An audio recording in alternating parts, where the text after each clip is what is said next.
মুরু আওলাদাকুম ওয়া হুম আবনাউ মুরু আওলাদাকুম বিসসালাত ওয়া হুম আবনাউ সাবঈ সিনিন, যখন 7 বছর বয়স হবে তাকে নামাজের নির্দেশ দাও। আরেকটু বড় করে বলেন। এরপরে রাসূল পাক বলছেন 7 বছর বয়স থেকে তাকে ট্রাই করো, নামাজের জন্য পাঠাও। আরো 3 বছর দেখবা 8, 9, 10 ওয়াদরিবুহুম ওয়া হুম আশরি সিনিন ওয়া হুম আবনাউ আশরি সিনিন। যেই মাত্র তারা 10 বছর বয়সে এখনো নামাজ না পড়ে তাদেরকে একটা লাঠি নাও, এই ব্যাট দিয়ে তোমরা আস্তে আস্তে একে শাসন করো। খবরদার, নামাজ যদি না পড়ো ভাত দিব না, নামাজ যদি না পড়ো তোমাকে আমি ভালো ভালো কাপড় কিনে দিব না। এভাবে তাকে ভয় দেখাও। এই 10 বছর বয়স পর্যন্ত তোমরা সন্তানকে নামাজমুখী করার জন্য শাসন করো। ওয়াফাররিকু ফিল মাদাজে, এবং তোমরা তাকে বিছানা থেকে আলাদা করে দাও। সুবহানাল্লাহ বলেন। এই বিষয়টা রাসূল পাক সাল্লাল্লাহু আলাইহি ওয়াসাল্লাম উম্মতকে শিক্ষা দিয়েছেন। কত বড় নিয়ামত! আল্লাহর নবী বলেন ওয়ালা তাতরুকান্না সালাতান মাকতুবাতান মুতাআম্মিদান। এ আমার উম্মত, তোমরা কখনো ইচ্ছাকৃত নামাজ ত্যাগ করবে না। এ আমার উম্মত, তোমরা কখনো ইচ্ছাকৃত নামাজ ত্যাগ করবে না। মান তারাকা সালাতান মাকতুবাতান মুতাআম্মিদান, যে ব্যক্তি ইচ্ছাকৃত নামাজ ত্যাগ করবে ফাকাদ বারিয়াত মিনহু জিম্মাতুল্লাহ, তার উপর থেকে আল্লাহর জিম্মা উঠে যাবে। নাউজুবিল্লাহ। আল্লাহর জিম্মা যখন উঠে যাবে বিপদ আপদে সে গ্রাস করবে। আল্লাহর নবী রাহমাতুল লিল আলামিন একদিন সফর থেকে আসতেছেন। এমন সময় হযরত বেলাল হাবশী রাদিয়াল্লাহু তাআলা সহ ছিলেন। আল্লাহর নবী যাত্রা বিরতি করলেন। যেহেতু রাতে আসতে দেরি হয়ে গেল, আল্লাহর নবী সাহাবায়ে কেরাম বলেন, ইয়া রাসূলুল্লাহ, আমরা একটু ঘুমাবো। এ আমার উম্মত, আমার ভয় হচ্ছে তোমরা ঘুমাইতে গেলে নামাজ কাজা করে ফেলবা। ইয়া রাসূলুল্লাহ, একেবারে টায়ার্ড, আমরা খুবই ক্লান্ত, আমরা একটু রেস্ট নিতে চাই। তবে আল্লাহর নবী সামনে বেলাল হাবশী বলেন, ইয়া রাসূলুল্লাহ, ইয়া হাবিবাল্লাহ, আমি সবাইকে ডেকে দিব। আরেকটু বড় করে বলেন, আমি সবাইকে ডেকে দেব। বেলাল ডাকবা? জি হুজুর, আমি ডাকবো। আমি ঘুমাবো না, আপনারা একটু রেস্ট নেন। বেলাল হাবশীর কথা শুনে আল্লাহর নবী রাহমাতুল লিল আলামিন একটু হেলাম দিয়ে ঘুমালেন। আর ওইদিকে সাহাবায়ে কেরাম এরাও সবাই ঘুম। এই ঘুমন্ত অবস্থায় ফজরের নামাজ কাজা হয়ে গেল। নাউজুবিল্লাহ। নবীজিরও ফজরের নামাজ কাজা হয়ে গেল, সাহাবায়ে কেরাম ফজরের নামাজ কাজা হয়ে গেল। বেলাল হাবশী চোখ মুছে মুছে উঠতেছেন। বেলাল, তুমি বলেছিলে ডেকে দিবা। হুজুর, আমারও ঘুম চলে এসেছে, আমি জানি না। আল্লাহর নবী বলেন, এ সাহাবায়ে কেরাম শোনো, বিশ্ববাসী শোনো, যে মুহূর্তে তুমি ঘুমাতে যাও তোমার রূহটা কবজ হয়ে যায়। সুবহানাল্লাহ বলেন। রূহ কবজ হয়ে যায়, তখন তোমার ভেতরে সেন্স থাকে না। সেজন্য বোধকে এই স্বপ্ন দেয় আমেরিকা ঘুরি, ঠিক কিনা বলেন না? অনেকে স্বপ্নে দেখে আমি একটা স্বর্ণের পাত্র পেয়েছি, ঠিক কিনা বলেন?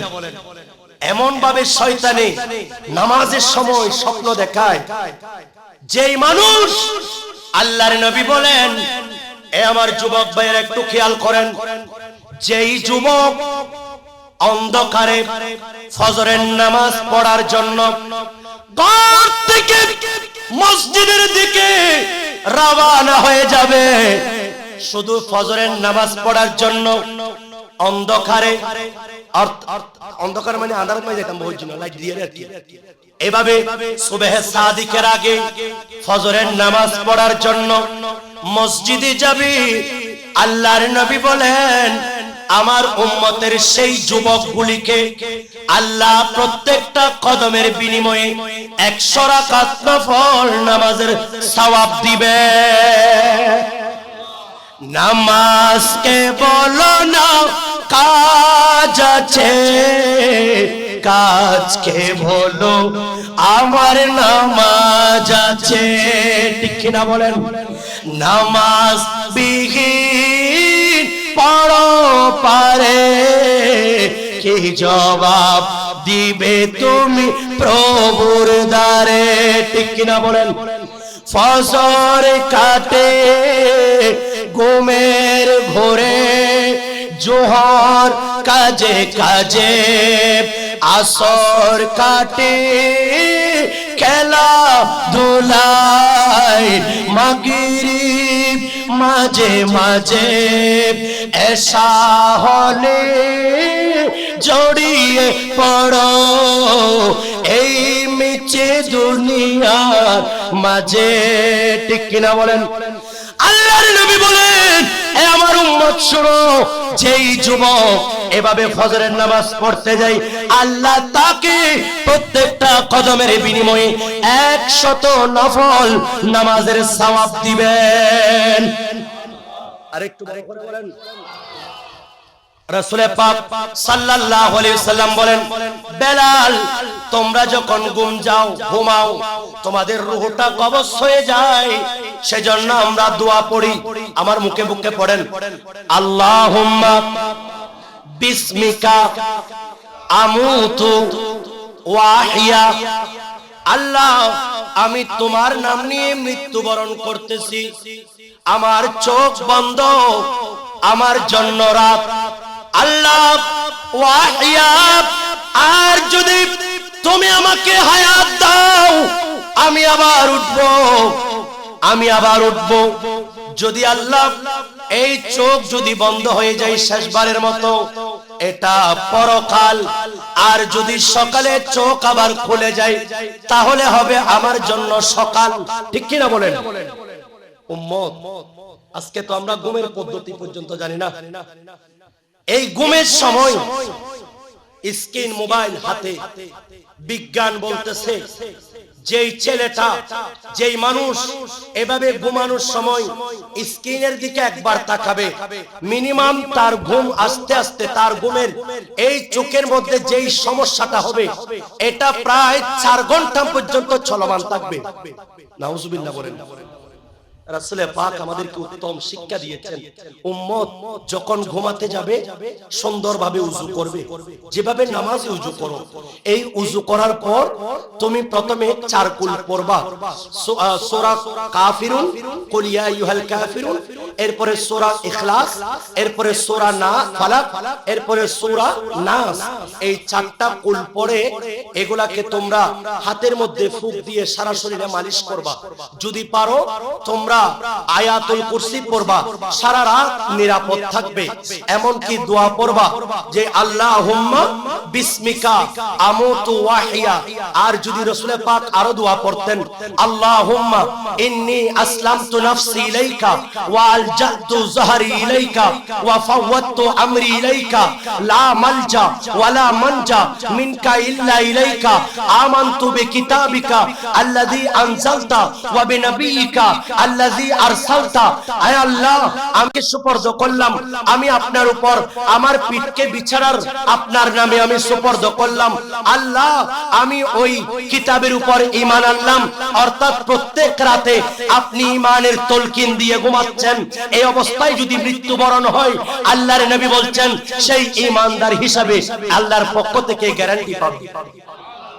সেই ব্যক্তি যখন ঘুমাবে এই দোয়া পড়ে, আল্লাহ আমি তোমার কিতাবের উপর ঈমান আনলাম, যেই কিতাব আপনি নবীর উপর নাযিল করলেন, আমি আপনার উপর, আপনার ফেরেশতাদের উপর ঈমান এনেছি, আপনার কিতাবের উপর ঈমান এনেছি, আপনার নবীর উপর ঈমান এনেছি। সুবহানাল্লাহ বলেন। এভাবে করে দোয়া করবা। এভাবে যখন ঘুমাবে ডান পাশ হয়ে শুবে, ডান পাশে ডান কাত হয়ে। বিজ্ঞান জিজ্ঞেস করলো নবী মুস্তাফা ১৫০০ বছর পূর্বে কেন বলেছেন যে ডান কাত হয়ে শোয়ার? বিজ্ঞান রিসার্চ করতে করতে পেল মানুষের হাড় থাকে বাম পাশে। যখন মানুষ বাম পাশ হয়ে শুই, এই সময় মানুষের ওই হাড়ের উপর এমন ভাবে চাপ পড়ে তখন রক্ত সঞ্চালনের ক্ষেত্রে মানুষের মধ্যে এই হাড়ের ব্যাঘাত ঘটে। হাড় যথাযথভাবে কাজ করতে পারে না, যার কারণে হাড়ের উপর চাপ পড়ে মানুষের শরীরের সেই ৪০ কেজি ৫০ কেজি বা ৮০ কেজি একজন ওজনের মানুষকে এই হাড়ের উপর যখন আঘাত করে তখন হাড় দুর্বল হয়ে পড়ে, যার কারণে মানুষের খুবই দ্রুত হার্ট অ্যাটাক হয়। সেজন্য আজ থেকে ১৫০০ বছর পূর্বে নবী মুস্তাফা উম্মতদেরকে শিক্ষা দিয়েছেন, উম্মত যুযু করে এভাবে দোয়া পড়ে বাম কাত আর ডান পাশ হয়ে তুমি ঘুমাও। আর একটু বড় করে বলেন, নবীর আদর্শগুলো কি আমাদের কাছে আছে? রাসূলে পাক সবকিছু শিক্ষা দিয়েছেন আমরা উম্মতদেরকে। ছোট্ট বাচ্চা একটা রাসূলে পাকের সামনে খাবার খাচ্ছেন, একবার এখান থেকে একবার এখান থেকে একবার এখান থেকে খাচ্ছেন। নবীজি হাসি দিলেন, বাবা এভাবে নয়, খাবার খাবে এই সামনে থেকে, একেবারে সামনের পাশ থেকে আস্তে আস্তে সামান্য ৩ আঙ্গুলে ধরে, এবং ৩ ভাগ ১/৩ খাবার থাকবে, আরেক 1/3 পানি থাকবে, আরেক 1/3 রাখবে যাতে শ্বাস প্রশ্বাস নিতে পারো। ইয়ারা ক্যাঙ্গুরি ৩ অংশ একেবারে বাধ্য করে দিই, এটা খালি থাকতে হবে শ্বাস প্রশ্বাসের জন্য। এটাতে এটা শ্বাস প্রশ্বাস আসা যাওয়া করবে। রাসূলে পাকের শিক্ষা আজকে আমাদের না থাকার কারণে এই খাবার খেয়ে আমাদের কাছে বড় বড় রোগ হচ্ছে, ঠিক কিনা বলেন? রাসূলে পাক বিজ্ঞানীদের বিজ্ঞানী, ঠিক কিনা বলেন? আল্লাহর নবী বলেন, রাসূলে পাকের দরবারে 2 জন আসলেন, একজন বৃদ্ধ মানুষ, একজন যুবক। 2 জনই এসে আল্লাহর নবীর দরবারে আরজ করলেন, ইয়া রাসূলুল্লাহ, ইয়া হাবিবাল্লাহ, আমরা 2 জন আল্লাহর দরবারে তওবা করছি, একজন যুবক একজন বৃদ্ধ। এমন সময় রাসূলে পাক তাদের জন্য সুপারিশ করলেন, আল্লাহ এরা তওবা করছে, এদের তওবা কবুল করুন।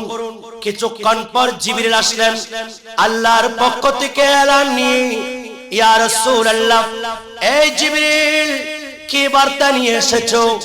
ইয়া রাসূলুল্লাহ, আল্লাহ রাব্বুল আলামিন একজন বৃদ্ধ একজন যুবক এমত অবস্থায় সে, তার মানে অর্থাৎ এখানে ওই বৃদ্ধের তওবার চেয়ে যুবকের তওবাকে আল্লাহ বেশি গুরুত্ব আরো। আমাদের যুবকরা আজকে যুব সমাজ, আমার ভালো লাগতো যদি যুবকরা মঞ্চ ফিলাপ থাকতো, মাহফিল যদি ফিলাপ থাকতো, কারণ এটাই সেই সময় যুবকরা এক সময় খালিদ বিন ওয়ালিদ হয়েছেন, ঠিক কিনা? তারেক বিন জিয়াদ হয়েছে। আজকে এই চোখ দিয়ে রাসূলে পাক হিলফুল ফুজুল একটা আদর্শের সংগঠন করে, যেই সংগঠনের কাজ হচ্ছে এলাকায় যদি কোনো মজলুম ব্যক্তি যার উপর মানুষ জুলুম করতেছে, ওই জুলুমকে জালেমকে শাস্তি দেওয়ার জন্য এলাকার যুবকরা এগিয়ে আসার জন্য এই হিলফুল ফুজুল সংগঠন করেছেন, ঠিক কিনা বলেন? আজকে যে চাঁদ কাজী স্মৃতি সংসদ, এই ভাইয়েরা আমি তাদেরকে অনুরোধ করব, রাসূলুল্লাহর আদর্শ সমাজের মধ্যে যদি কোনো মানুষ বিশৃঙ্খলা করে, কেউ যদি মদ পান করে, কেউ যদি জুয়া খেলে, তাকে প্রতিহত করুন। আল্লাহর নবী বলছেন, মান রা মিনকুম মুনকারান ফালিয়ুগাইয়ির বিয়াদিহি ফাইল্লাম ইয়াস্তাতি ফাবিলিসানিহি ফাইল্লাম ইয়াস্তাতি ফাবিকলবিহি ফাইল্লাম ইয়াস্তাতি ফাবিয়াদিহি আও কামা ক্বালা আলাইহিস সালাতু ওয়াস সালাম। সমাজের মধ্যে কেউ যদি অন্যায় কাজ দেখো, এই অন্যায়কে প্রতিহত করো, তাকে বুঝাও, তাকে বুঝাও, কিন্তু সেই বুঝছে না, তাকে আইনের মাধ্যমে সুপর্দ করো, তাকে শাস্তির ব্যবস্থা করো। যদি তাও কাজ না হয়, অন্তর দিয়ে তার কর্মকাণ্ডকে ঘৃণা করো, ঠিক কিনা বলেন না? আজকে আদর্শগুলি যুব সমাজের নাই। দেখেন নেক কাজ করেন, নেক কাজের মাধ্যমে দোয়া কবুল হয়। সুবহানাল্লাহ বলেন। বিসমিল্লাহির রাহমানির পারছে না। আল্লাহর নবী রাহমাতুল লিল আলামিন হাদিস বর্ণনা করছেন, ওই তিনজন লোক আল্লাহর কাছে এবার একজন আরেকজনকে বলতেছেন, আমরা যে এই গুহায় আছি না আমাদের পরিবার পরিজন জানে, না কেউ জানে। এই পাথরটা আমরা কখনো সরাতে পারবো না। এত বিশাল একটা পাথর, আমরা হয়তো এখানে মরে পচে যাব। একজন আরেকজনকে বলতে লাগলেন, চলো আমরা আল্লাহর কাছে আমাদের জীবনের ভালো ভালো কাজগুলির মাধ্যমে আল্লাহর কাছে দোয়া করি। একজন হাত তুলে দিলেন, আল্লাহ আমার একজন চাকর ছিল, আমার ঘরে কাজ করত, আমি তার আমার কর্মচারী ছিল, সে আমার কাছ থেকে সারাদিন পরিশ্রম করে বেতন না নিয়ে চলে গেল। আমি কি করলাম? যেহেতু এগুলা আল্লাহর নবী বলেন শ্রমিকের ঘাম শুকানোর আগে তার পরিশ্রম পারিশ্রমিক দিয়ে দাও। সুবহানাল্লাহ বলেন না। আজকে আমাদের অধীনে যদি কোন একজন মানুষ কাজ করে, এবার আর এমনভাবে চাকর ছেলে মনে করি। রাসূলের পাকের একজন গৃহকর্মী ছিল, যার নাম 10 বছর আল্লাহর নবী রাহমাতুল লিল আলামিনের সাথে ছিলেন, হযরতে আনাস বিন মালিক রাদিয়াল্লাহু তাআলা। সুবহানাল্লাহ বলেন। এই 10 বছরে নবী তো আমাকে কখনো বকাবকি দেন নাই, কখনো আমার কোনো ভুল দেখার পরেও নবী মুস্তাফা আমাকে কখনো ধমক দেন নাই, বরং সংশোধন করে দিয়েছেন। আপনার অধীনে চাকরি করে তার মানে সে একেবারে পচে গেছে নয়, সেও একজন আল্লাহর বান্দা, ঠিক কিনা বলেন? সেও একজন আল্লাহর বান্দা, তার একটা ক্ষমতা আছে, তার একটা অধিকার আছে, বাঁচার অধিকার আপনার আর অধীনস্থ করে দিয়েছে। তাই বলে তার প্রতি সহানুভূতি প্রদর্শন করার দরকার আছে কিনা? কথা বলেন। উঁচু নিচু নাই ভেদাভেদ দূর করো যত প্রভেদ, ঠিক কিনা? উঁচু নিচু নাই ভেদাভেদ দূর করো যত প্রভেদ। আদম হাওয়া হতে পয়দা, আদম হাওয়া হতে পয়দা, সেই শরণ রাখি এখনি মধুর বাণী নিয়ে এলো মরুর পাখি। বিশ্বজাহান যারই রূপে মেলল আবার আখি। সালাতুনিয়া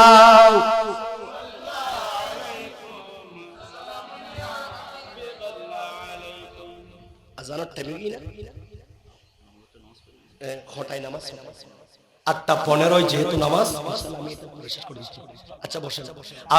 5 মিনিটের মধ্যে আমি আমার আলোচনাকে ইতি টানছি ইনশাআল্লাহ। দরকার হলে নামাজের পরে বলতে চেয়েছিলাম, ওই তিনজন লোক যারা পাহাড়ের ভেতর আটকে পড়েছে, একজন আল্লাহর কাছে দোয়া করতেছেন, হে আল্লাহ আমার ওই চাকর, আমার এই কর্মচারী যার কিছু টাকা আমার কাছে ছিল, আমি এই টাকা বলি দিয়ে আমি কয়েকটি গবাদি পশু কিনলাম, কয়েকটা ছাগল কিনলাম, এগুলাকে আমি লালন পালন করতেছিলাম। করতে করতে করতে করতে এক সময় ওগুলা বাচ্চা দিল। বাচ্চা দিতে দিতে দিতে দিতে অনেক দিন হয়ে গেল। এভাবে হতে হতে হতে হতে আমার চারণ ভূমি একেবারে ফিলাপ। একদিন ওই চাকরটা, কর্মচারীটা আমার কাছে আসলো, বললেন, মালিক আজ থেকে দীর্ঘদিন পূর্বে আপনার অধীনে চাকরি করেছিলাম, আমি বেতন না নিয়ে চলে গিয়েছিলাম, আমার বেতনগুলা দেন।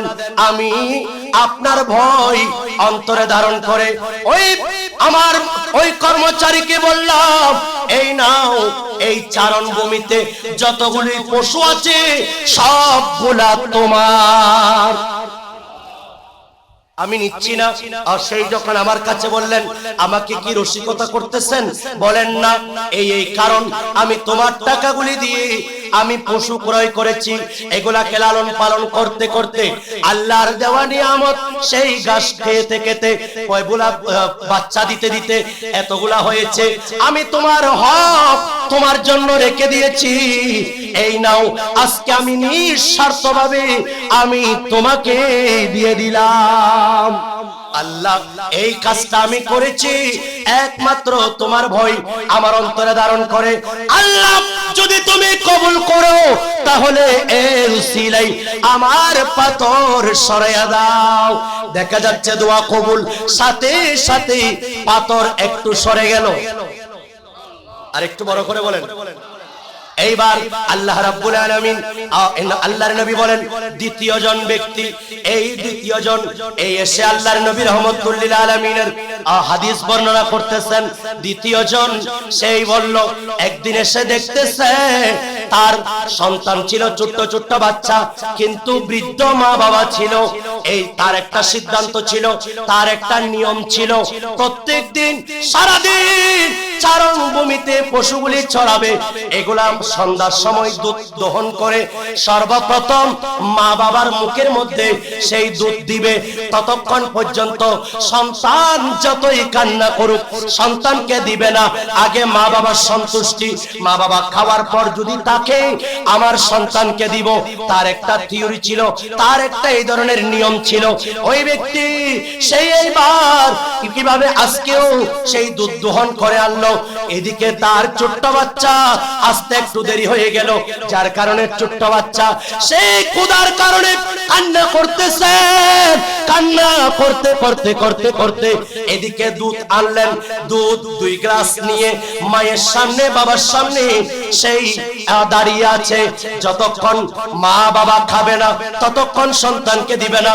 সন্তান কান্না করতেছেন, আর ওইদিকে রাসূল পাক সাল্লাল্লাহু আলাইহি ওয়াসাল্লাম বলতেছেন, দেখতেছেন মা বাবা ঘুমিয়ে পড়েছেন। মা বাবাকে ঘুম থেকে জাগ্রত করা এটা বিয়াদবি। এই 2 গ্লাস দুধ নিয়ে মা বাবার জন্য দাঁড়িয়ে রইলেন। আল্লাহ, আমার সন্তানকে দিই নাই, সারা রাত কাটিয়ে গেল, এরপরেও আমি সন্তানের মুখে দিই নাই। যতক্ষণ আমার মা আমার বাবার মুখে আমি দুধ দিব না, এই কাজটা যদি তোমার দরবারে কবুল হয়, আমার মা বাবার সেবা যদি আল্লাহ তোমার দরবারে কবুল হয়, আল্লাহ তুমি আমাদের পাথর সরাইয়া দাও। দেখা যাচ্ছে পাথর অর্ধেক সরে গেল। তৃতীয় জন একজন যুবক, সেই বলতেছে, আমি ছিলাম যুবক, আমার এক চাচাতো বোনের শারীরিক সম্পর্ক বেবিচার করার জন্য যখন গেলাম, আমার চাচাতো বোন আমাকে হঠাৎ করে বললেন, ইয়া আব্দুল্লাহ ইত্তাকিল্লাহ, ইয়া আব্দুল্লাহ ইত্তাকিল্লাহ, হে আল্লাহর বান্দা আল্লাহকে ভয় করো, আল্লাহকে ভয় করো।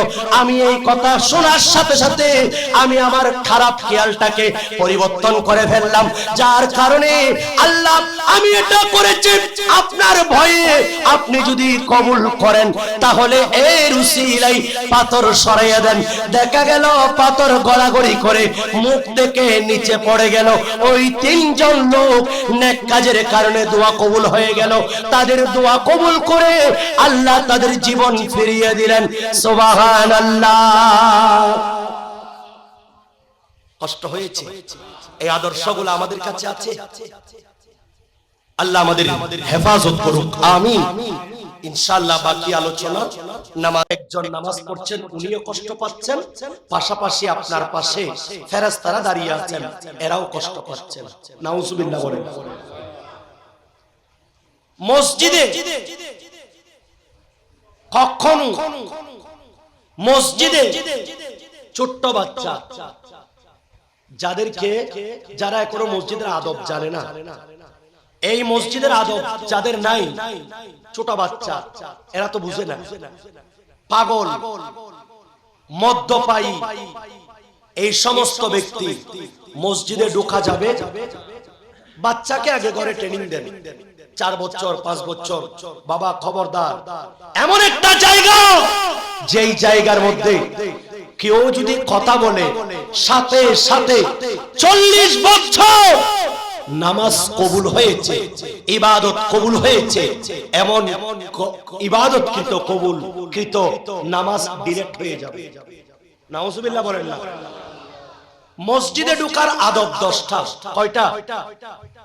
এমন একটা মসজিদ আল্লাহর নবী বলেন, উম্মত তোমাদের মধ্যে জাওয়াহিরুল খামসিন এই কিতাবে আছে, আল্লাহর নবী বলেন, উম্মত তোমরা যখন মসজিদে প্রবেশ করবা, সাথে সাথে ডান পা দিয়ে, বাবা কোন পা? ডান পা দিয়ে মসজিদে প্রবেশ করে দোয়া পড়বেন, নবীজিকে সালাম দিবেন, আসসালাতু ওয়াসসালামু আলাইকা সাইয়্যিদি ইয়া রাসূলুল্লাহ, আল্লাহুম্মা ফতাহলি আবওয়াবা রাহমাতিকা। প্রথমে নবীজিকে সালাম, তারপর দোয়া, আল্লাহ তুমি আমার জন্য তোমার রহমতের দরজাটা খুলে দাও। প্রথম নাম্বার কাজ। দ্বিতীয় নাম্বার, ঢোকার সাথে সাথে সালাম দিবা, আসসালামু আলাইকুম ওয়া রাহমাতুল্লাহ। সুবহানাল্লাহ। হুজুর কেউ না থাকলে